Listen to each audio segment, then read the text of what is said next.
So this is our monthly continuing series. We've had some great research and technology information sessions. And today we're very proud to have Dylan Mabin, who is the EVP of Ops and acting president of Geopath, and I hope soon to be president. And we're going to get back to Dylan in just a moment as we go through a little bit of housekeeping here. And let me move my screen around. Okay, so for those of you that haven't signed up yet, if you're anywhere in the Florida or South America or LATAM region, please join us. This is coming up in 2 weeks, and we're calling it LATAM Do. Blake, did I pronounce it right? LATAM Do? Perfect. Good. All right, that's Blake's design name.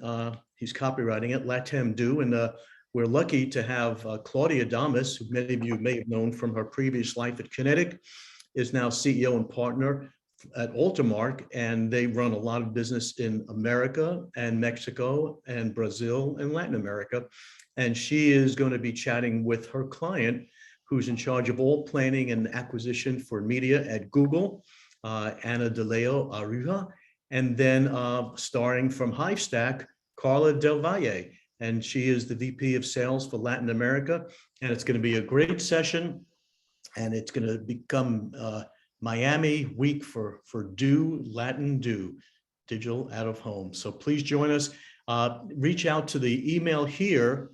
I'm sorry, the URL here, or just go to dpwaglobal.com for any of our events. And on the homepage, you'll see an events icon. Click on it, and you can get there to register for any of our events. And we're proud to once again showcase some of the leading women in this business, as many are in our We Do program, Women Empowerment in Digital Out of Home. We're very proud of the work that we're doing there. So, and if you want to be part of the future We Do events, please contact Ajay or Blake or any of us. So this will be a big event. We'll have cocktails, we'll have chat, discussion, and maybe a little Miami sunshine, which would be nice for the rest of us that have been in our cabins in the northern states. And then along the lines of importance of diversity, as we know, diversity brings creativity, ideation, many ideas, and different ways to look and grow a business. So we have two experts on this from UWG, Monique Nelson, who runs the agency, which is half owned by her and WPP, and Douglas Freeman, who's actually got a Harvard MBA and is a real specialist in hiring and retaining diverse talent.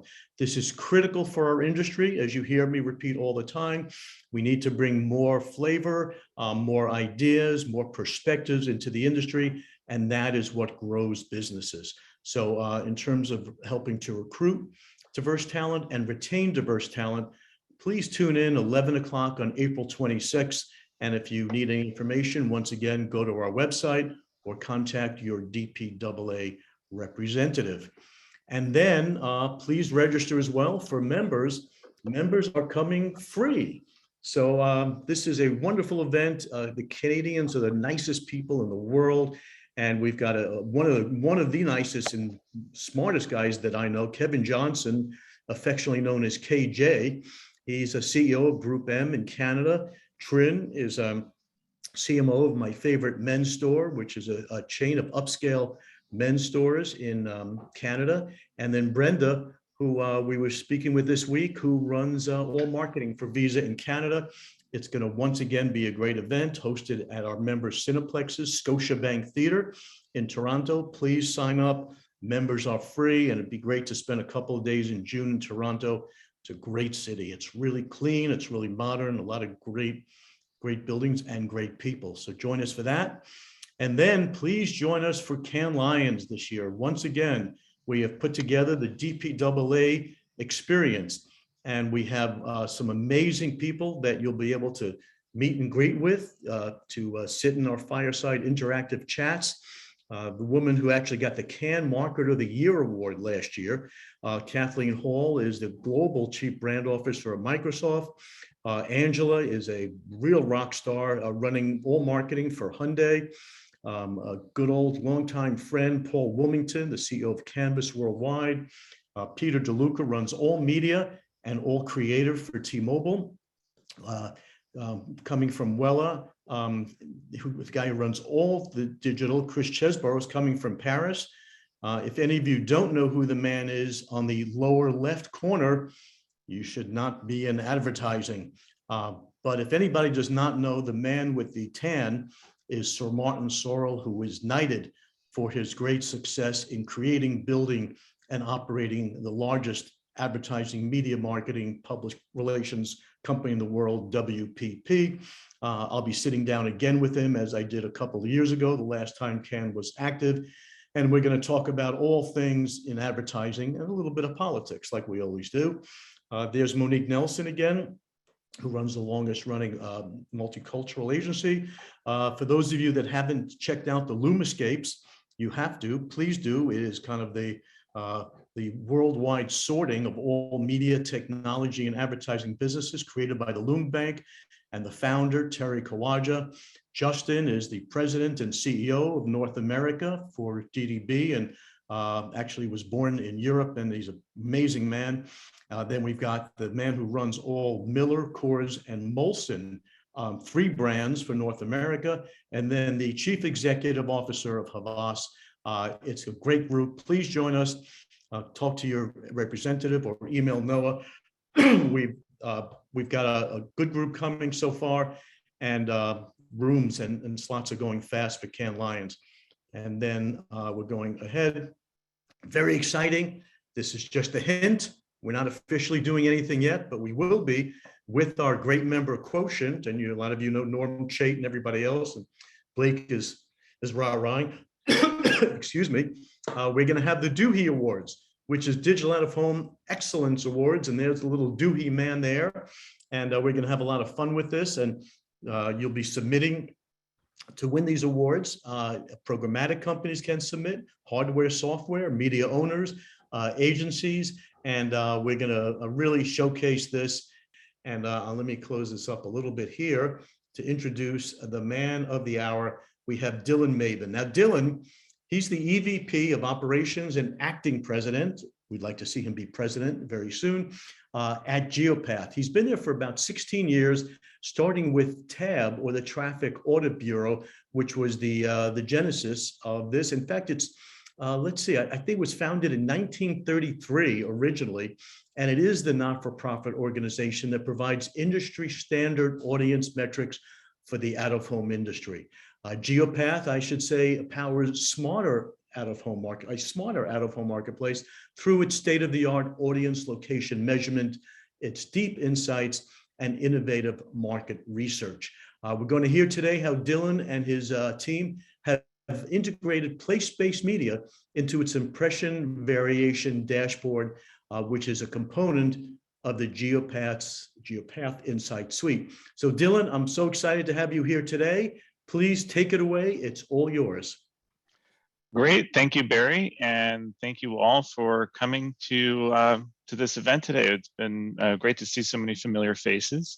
Missed lots of you. Looking forward to seeing as many of you as possible that can make it down to Florida next month. We do have, I'm going to plug our own conference for a second real quick. We do have the Go Media Conference down in Marco Island, Florida, May 16th, 17th, and 18th. So don't forget to come join us in person down there. That's also going to be very exciting. I'm very excited this year to be part of the DPA family as well. So happy to be more involved, and it's great to reap the benefits of DPA membership. So yeah, so what I wanted to make sure we got a chance to talk to you all about today, of course, what Geopath has been up to over the past couple of months. We have our announcement that came out about the impression variation report, but I also want to give you a little bit of a preview about where we're going to be going in the future. This past year was a big year for many reasons. And one of the things that came out of last year was our strategic vision. Sure, Scott, if you're able to share your screen to make sure that we've got some stuff going on. Thank you. Strategic vision. So I want to touch on that too, because that's also going to be part of the roadmap for the future for our organization, which we feel is a cornerstone of the entire or we'd like it to be a cornerstone of the entire out-of-home ecosystem. So while this may say, look at the year ahead, it's probably going to be a little bit more beyond just 1 year and into the future. So as Barry said, the organization, formerly known as the Traffic Audit Bureau for Media Measurement, has been around for a very long time. For those of you that don't know, and sorry if this is repetitive for some of you, we were formed as a tripartite organization between the Out-of-Home Advertising Association, the 4As, and the ANA. And we're unique in the sense that we are, as far as I can tell in the US, the only joint industry group that serves as a ratings entity or provider of auditing services for an entire media channel. And so we are owned by our members. We're not for profit, and we're growing rapidly as our channel is growing, not just traditional roadside, but also with place-based media and fleet media. So there's lots of different canvases out there where out-of-home media is starting to show up, and we're trying to cover as much of that as possible. A little bit more on that later. And to date, we have just about a little over a million locations across roadside, place-based media, and fleet media that we are currently auditing and providing to all of our members. So it's a big foundational data set. It's a big foundational role that we serve, and we want to make sure that you all are aware of what we're doing right now, specifically with digital out-of-home, place-based media, and such. And so we're going to touch on that. So a couple of years ago, we worked with some of our partners, some folks here from Intermix, on getting a place-based pilot together on measuring place-based media. There was a lot of changes in the marketplace. As many of you know, Nielsen stepped away from it, but all around that same year, we had been asked by a lot of our members to start looking at place-based media. Actually, years ago, the folks from malls, Chip from Simon can speak to this, we had talked about measuring place-based media. It wasn't necessarily feasible at the time, not with the approach that we have, and I'll get into that as well. But originally there was about 50 networks that came together for initial pilot. We had about, I'm trying to remember how many places we had, but we tried to touch on all the different types of environments in place-based, looking from gyms to airports to transit stations, malls, et cetera. Where all the largest sectors of place-based media currently reside, and we had great success with it. It certainly came with some ups and downs, lots of learnings, but we have expanded greatly since then. We now have over 100,000 venues that we are currently gathering data within, and hundreds of thousands of media units in those venues. So the approach the Geopath takes to measurement is pretty straightforward. We have three areas that we need to make sure we have a good understanding of. One is the venues themselves, right? How many people are going to a venue? Think of this as foot traffic.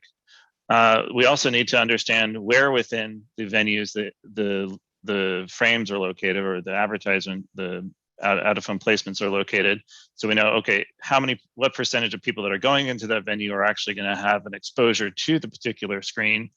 And then understanding the likelihood to see and the engagement opportunity of those particular locations and the people that are in those locations. So for example, the people that are landing at an airport, what percentage of them are going to be going to the baggage claim to pick up their bags? How long does that usually take? All these components are taken into consideration as we identify the total traffic of a particular area and the exposure probability of people to those particular assets, and then their likelihood to note them as well, which is important. So all these pieces come together for us to provide a foundational unit level measure for all of the audited inventory. If you go to the next slide. So just to recap, again, we look at venue foot traffic to understand, and then understand screen exposure, and then we look at the noting rate. So the output for all of the place-based media that we audit, same as roadside and any other media, is looking at ad impressions for all of those audited assets. And that's our goal at Geopath, is to make sure that we are measuring at the unit level and reporting at the unit level the audience estimates for all of our members. And that's important. And I think there's an important distinction between the way that Geopath has traditionally approached out-of-home measurement. And some of this comes from looking at large format billboards. You may have two billboards that may be on the same stretch of road. They may be a half mile apart. Now, in practical sense, the people that are selling those and the people that are consuming them and the people that are buying media on those locations consider them to be completely different locations with different audiences. It may be contextual of what's around them. There may be lots of different roadways in between them, but they have always been measured and audited as individual assets. Now, this is a little bit different than the way that traditional or sort of existing place-based media has been measured, because often there wasn't that level of information that was known. And the approaches with measurement also were a little bit more aggregate. So you might perhaps go in and do a survey of people that were visiting venues or a particular venue, and you would do a sample of venues. And then you would roll that up. And all of those approaches are completely valid at the level of reporting that they are utilized. But what GeoPath is preparing for, and the same sort of model to make sure that we have the same available information across all of the assets that we audit and measure, is to make sure that everything is at the individual inventory unit. So it's impressions for a particular ad play for that particular screen. And of course, you can always roll that up to a venue, and you can always roll that up to a network. But I think the big differentiator for GeoPath is that we are looking at each individual asset within each individual venue, within each individual network. And that's the building block, and that's the approach that we strive for as far as how we are trying to make sure that we have that level of precision. And like I said, this is the same way that we approach roadside advertising. So we look at the population and where they're traveling, so we understand the circulation on every single roadway. And we understand the exposure of those individuals on those roadways to all of our audited assets. And putting those components together, we can understand and calculate and estimate the media consumption, the impressions per ad play for digital media for every hour for an average week. And also the level of scrutiny that we're going through and the precision is important. There's lots of ways to categorize things, but we feel very strongly that the role of auditing inventory and making sure that the measures that we are creating are as accurate as possible, we need to make sure that we know exactly where these inventories are located. So we go through a rigorous process of auditing those by hand to make sure that we understand the view sheds of where inventory can be seen and the roadways that pass through those view sheds that can see those audience that are traveling that can see those units. So that gives us things like dwell time, et cetera. Now, those have all been important components for what we have been creating in the past. And what we'll talk about in a little bit is how we're going to be exposing a little bit more of those underlying data points to help facilitate innovation in the marketplace. There's a lot of information that we have that we understand has great value for some of our members and some of our other solution providers in the marketplace that we want to make sure gets into more hands. So real quick, also just want to talk about some of the landscape of the marketplace. Obviously, we've gone through a tumultuous 2 years and we're on an incredible trajectory. Right now, over the past year, we have increased, 12% estimated versus 2021. This is the latest coming out of eMarketer.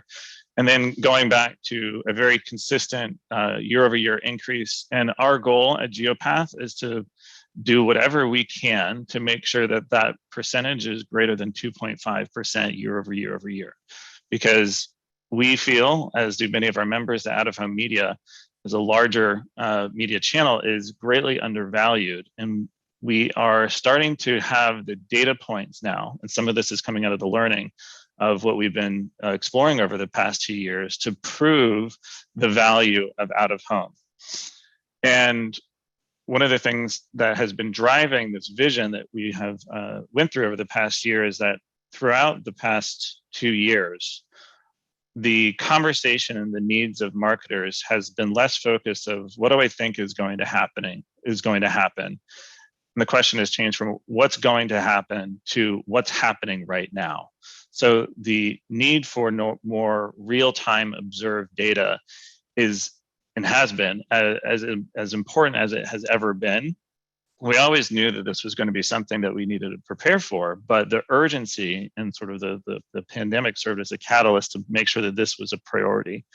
And so you're seeing a shift in how we are creating the metrics that we are providing as a traditional planning forecast for out of home and focusing more on the observed data. So that's what was released this past week, was the place-based observed impression variation report. Because again, as much as a forecast is great, the more important and pressing question in today's world is how well is it performing right now? Because things change minute to minute. We want to make sure that we're able to keep up to date and have that real time or near real time metric to make sure that everyone knows where they're standing.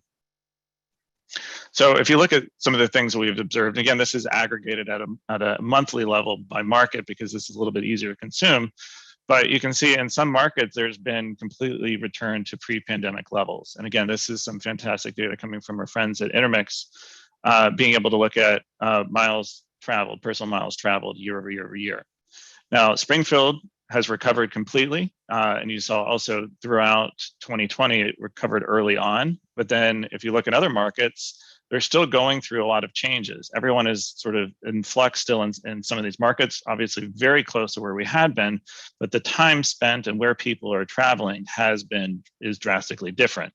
So again, getting back to the question of as much of a forecast is important, we need to have data to plan against. The more pressing question is what's happening right now, because we are in an era that is completely different from the sort of consistent eras of the past 10, 15 years. So it's more important now to focus on this than ever. So again, our goal at our organization is to help provide our members with foundational data that is going to help them and their businesses and their clients succeed. So we're all focused on maximizing growth in the industry. And there's a couple ways that we have come together with our members and key stakeholders over the past couple of months to make sure that we have a strategic plan and vision on how to go about doing that. So also thanks to a couple of people in the room, Dan, I think I saw Eric Kang, Eric Sherman from Gas Station TV. Pardon me if there's a couple of other folks that I'm missing. But a lot of us came together in early December after many months of surveys and fact-finding by our fantastic partners over at PricewaterhouseCoopers to make sure that we understood exactly what is needed in the industry and how should Geopath function moving forward to help optimize what that future looks like. So the strategic vision and the roadmap was started to come together, and now we're on this second phase of that, which is less so on the what should Geopath be doing and more focusing on how do we do it. So now we're talking about products, we're talking about change management, things of that nature. But what everyone outside of the organization and what more of our members need to be aware of is what is the strategic vision. So I'm sharing with you today some of the core areas that we're going to be focusing on, because we get these questions a lot. What is Geopath doing? Why are we doing it? So I'd say the most important thing that we are doing right now is making sure that we're all working off of the same map of the world. We've talked about it a little bit. I talked about it earlier, the audited inventory. I cannot stress enough how important it is that we have a central resource as an industry to all work off of. If everyone has their own map of the world and we all have our own data sets, everyone's going to be coming up with different answers if we're trying to answer the same question in the same scenario. So we all are going to have our own first party data. That's inevitable, but we should all use the same map. And that's something that we have heard loud and clear.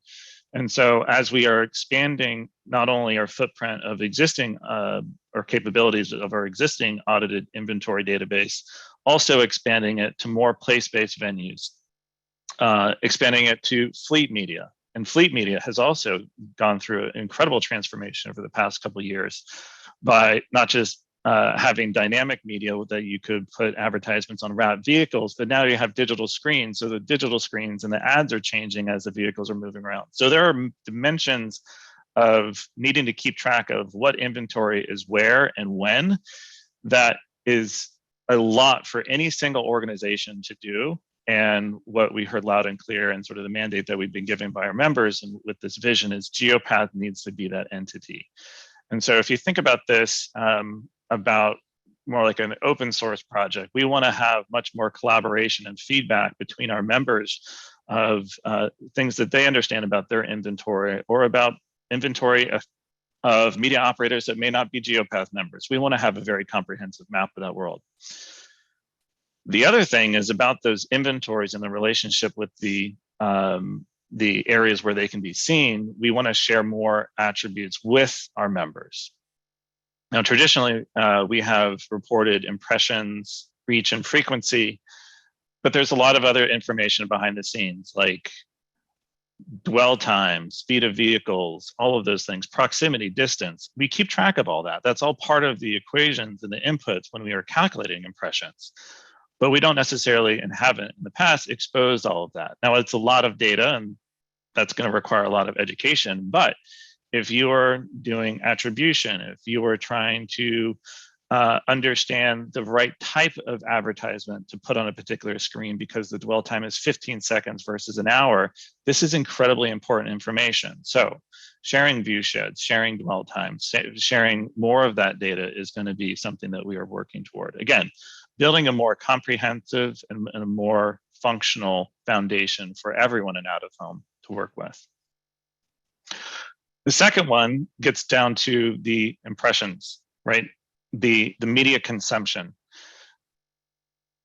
We have in the past been operating on timescales of years. People have probably heard me make the joke about Geopath, and TAB has been the farmer's almanac of media measurement. Came out once a year, and you didn't need a new one until the next year's was published. That changed, and we know because it's part of conversations of how you're planning that, you know, the beach towns are going to have different seasonal audience than during the winter times, and vice versa in the mountains, or even just some markets have different sort of ebbs and flows.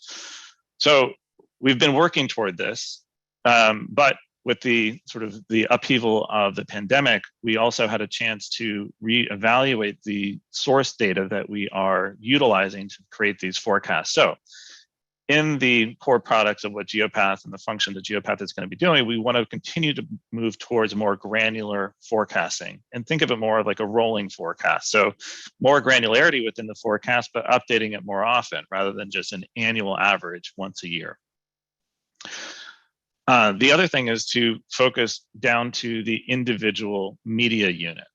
Now, by focusing on observed data at the media unit, this benefits a couple ways. One is if we have more granular and precise observed data, that gives us better data to then build forecasts upon. So our forecast will then improve. On the flip side, it also provides granular data for the inevitable quantification of actual media delivered for a campaign. We know that we have a planning forecast, but again, people want to know what actually was delivered. So having this data set will help us build better forecasts, but it will also help us understand the volatility of a particular asset. That will help us build better rules around how do we transact on a sort of more real near-time basis. And that's incredibly important because we have been operating on these larger timescales. Programmatic and folks and other media channels, you have make goods, you have constant live reporting of how your campaign is performing. We need to get there, but that's not going to happen overnight. And we want to make sure that our businesses are prepared for that. We want to make sure that you are informed in those decisions rather than having academic conversations about what would happen if. We'll have the data to show. So that's exciting. And then the last one is focusing around sort of the universal demographics. You heard me say earlier that, you know, we need to at least have the same map of the world, but everyone's going to have their own first party data. Everyone defines an audience in their own way because it's how they're defining their audience for their particular campaign. People are always going to have that first party data. People are always going to have a new way of defining audience. And so that's chasing a moving target. So we're going to be focusing on core demographic audiences and core segments of the audience that are great predictors of travel and movement and presence, but also open up the door for people to bring their own audiences. So if you want to have your own audience of how you're defining stuff, that's your prerogative, go for it. We're not here to say that you can't, what we're trying to make sure is we have this core foundation for everybody to build upon. And I think the last sort of pillar, if you will, is getting to that, is that GeoPath wants to be that foundation and needs to serve as that foundation to be able to facilitate interoperability between different people in the ecosystem. You may be doing an attribution study, so you need to connect GeoPath data, but you're bringing your own first-party mobile location data. Great, well, we can help you by providing that map of the inventory that was in your campaign. That is an increased utility for you. If you're planning, you have your own audiences and you want to be able to understand what's going to happen in the summertime versus the wintertime when your campaign's going to go in flight. We'll be able to help you in that regard as well. So being able to provide interoperability between various parties in the ecosystem by having that core point of grounding for everyone is going to be incredibly important in the future, because the data landscape is not going to get more simple. It's only going to get more diverse, and we need to have some foundation that everyone can come back to, gauge and get their bearings again, and then go back out and doing what they need to do. So that's what GeoPath is trying to support everybody with. The other thing is, like I said, it's a moving target. So we're going to be continually evolving and speaking with new data partners, new solution partners, to make sure that we can get all of this done, because this is never going to be done, because it's always going to be changing. So we're also shifting that mindset as well. So I guess the last thing to potentially touch on is, well, why GeoPath? So GeoPath has the authority given to it by its members in the industry as this resource to do auditing, to provide this foundational measure. And this process reiterated that role. And I'm very excited about it, because I do believe that having that consistency, GeoPath being sort of the true north, or so that ground truth, the beacon of direction, is going to help everyone do innovative things, but have something grounded in something that we can all agree upon. And being that we are a tripartite organization, making sure that the buyers and the sellers and the brands are all involved is also incredibly important, because we're focused on transparency and inclusion and how these things are done. So you don't have to defend it or justify it. We'll do that for you. But being involved, everyone else is involved, it's going to be a lot easier. That may sound a little bit kumbaya, but I believe it in my core. So through these efforts, we're going to be able to help our members in ways that we've been wanting to for a long time, and increasing adoption and growing membership is only going to strengthen that foundational core that we already have today. So with that, that touches on a little bit of what GeoPath is, the place-based things that we've been working on, and where we're going to be going. So if anybody has any questions, be happy to answer some that you have. Hey, Dylan, I'll start it off, and please think of your questions, because there's a lot of great information here. And Dylan, the vision forward being the foundation of some of the core understanding seems to be very powerful. And you've talked a lot about that, especially towards the end. And by the way, maybe do you want to take this down so we can see everybody? Thanks. Excuse me. I'm expecting Chris Riley. I see you there. I know you got a question after me, live from LA via Australia. So you talked a lot about being kind of the source, the ground truth, the foundation, and the authority, and that's really important. And you talked about working with everybody in the ecosystem. Maybe you could speak a little bit more specifically, because you talked about media owners, but how about working with other data and research companies? Maybe you could talk a little bit about that, how you provide some of the ground source data for that. Sure. So as we are trying to work towards having an accurate and precise understanding of the total number of people that are driving down every roadway during any given hour or visiting a particular venue, that foundation becomes more stable. And because we are also focused so much on validation and transparency of process, the goal is to make sure that that is a foundation, that ground truth that everyone can look at and say, okay, this makes sense. And so if you are a data provider working with GeoPath and doing attribution, having access to that information will also help help you understand whether or not you're interpreting your own first party signal correctly, or vice versa. It might be something that we may be a little bit off on. So as more and more people come together and bring their own approaches or their own first party data or whatever they may be doing, we'll learn from each other as well. Or let's use the audience example. If everyone has their own way of defining sports enthusiast, or for sports enthusiast is a great one. And everyone's coming together and 4 companies are all defining this particular location or venue as indexing incredibly high for sports enthusiasts, but then someone else is not. We may want to use that as a data point or an opportunity to look at what's unique about that particular location so we can all learn from those differences. But using that foundational data as the map and then the circulation data as a calibration source, I think is also in its most simple way, an incredible opportunity for people to find utility in working with GeoPath. That's great. We have a question here from David. I was waiting for someone to ask this one, but Chris, do you have a thought?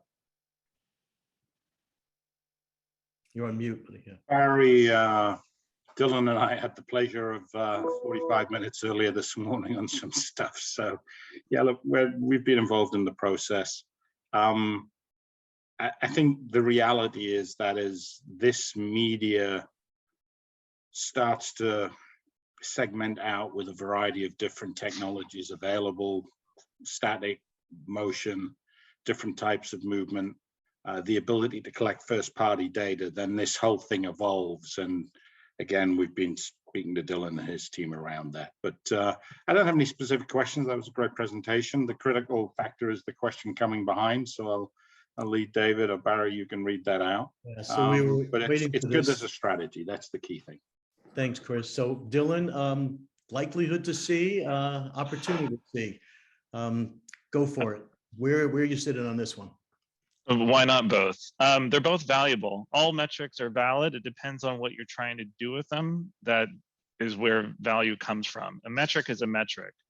A metric is currency if people agree to use it as such. But information is valuable. And I think what GeoPath is focused on and where we are in agreement with OAAA is that being able to provide an opportunity to see metric, so it is in alignment with other media channels, is important. But I think it's also very important to acknowledge that an opportunity to see or a viewable impression is not an impression as it says in its name. It's a qualified impression.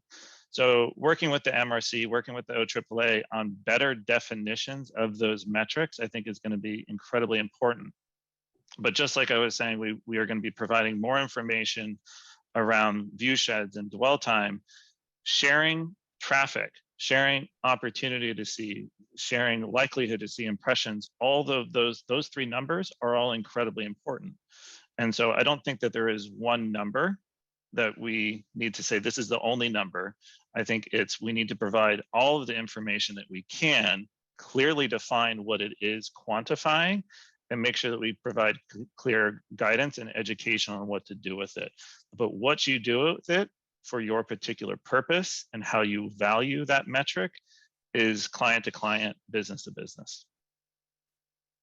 Well done. Thank you. Anybody else have any questions? Put it in the chat, or if you like, it's a friendly group, just blurt out your question. Any other thoughts, anybody? We'll give it 10 seconds. Paul, no questions on audio. There is a question in the chat, Barry, from Ryan. Ryan Bukowski, thank you, just popped up. Excellent. Is there a game plan for ensuring accurate measurement with altitude? That's a great question, because there's always been a challenge, like in malls, in measuring up and down. Take into consideration, example, audience and ad impression figures on the 5th floor versus the 15th of the same building. And this does come up a lot in retail and other areas, especially the malls.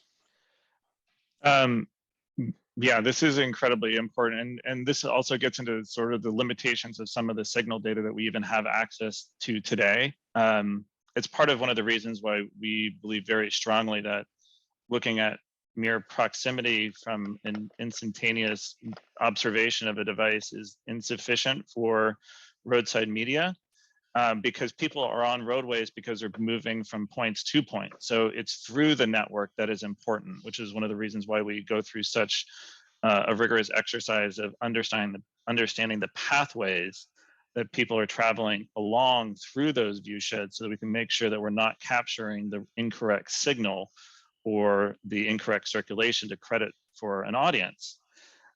When it comes to elevation, we do what we can, and we're trying to be as transparent as possible for what we know and what we don't know. But for place-based, for example, we keep track of when we're auditing the venues of the number of floors, the retail square footage, things of that regard, to be able to understand sort of the distribution of people within a venue. But being able to determine whether or not someone's on the 15th floor, on the 14th floor, there are technological limitations where that's just not even practical. So we don't even espouse to assume that. But I think just being transparent about it is probably the most effective way we can do it. However, signal data coming from cameras, coming from Bluetooth, Wi-Fi, those are still things that we're all trying to continue to monitor and compare against how we're interpreting signal data to continually improve. So there's always going to be room for improvement. But I think we also just need to be transparent about what's possible and what's not. And is it because we can't, or is it because we can't, or is it because it physically can't be done? Thank you for that. And thanks, Ryan, for the question. Let's see, we've got Hussein from Amman, Jordan. Thank you, Dylan. Are you planning to adopt new methods for VAI calculations for roadside? I would love to revisit our visibility work for roadside media. I'd love to revisit it for place-based media in all other formats. There are a lot of questions and great research done in other marketplaces that have talked about these different formats, about the ability for video to draw attention, to increase noting. Those are things that I'd like to have better accounted for in our method. So that is something I would like to explore. Great, thank you. Let's see, Paul Brenner, who's the president of Vibenomics, a great audio out-of-home company. He asked, does your strategic vision, when you say all media types, which you've done a good job on, does that include audio within retail venues? Yes, it does. We keep track of audio components for media today for some of our out-of-home assets. And it's something that I would like to, and I'm encouraging the MRC to include in their guidelines of audio only out-of-home standards. Whether something is viewable or audible, I don't think it's that different of a sort of structure to delineate that. Their fire departments have clear decibel level differences that must be met for something to be considered audible for safety. So there are guidelines out there. Again, as long as it's transparent and defined up front of how we're going about doing those things, I think it certainly can be done. I think it's, I think that even the ARF has guidelines on sort of, was the message displayed, was it seen, and then was it understood? There's a line where I don't think Geopath even attempts to cross. We are trying to understand whether or not you consume the message, whether or not you like the message and engage with it. That's going into an area that I don't think we have authority in getting into, nor do we necessarily have all the information to try to estimate that. Yeah, I encourage, Paul Brennan does a great job there at Vibenomics. You guys should catch up at some time. David Verkelin, when will cross-platform RNF, reach and frequency, be inclusive of TV and video arrive? So there's been a lot of talk about mixed media messaging, cross-platform for reach and frequency altogether. You want to kind of give us your estimate of when that will happen and what it'll look like? Sure. So the first thing that we're solving for right now is reach and frequency across out-of-home environments themselves, right? So roadside media, place-based media, fleet media. We're doing that today, and we're seeing some great outputs from observed device data to be able to understand the true duplication between those environments. What I believe is an opportunity next is to take that observed data that we've seen and then built some of our modeling against, and combine that with other media consumption metrics and other media channels.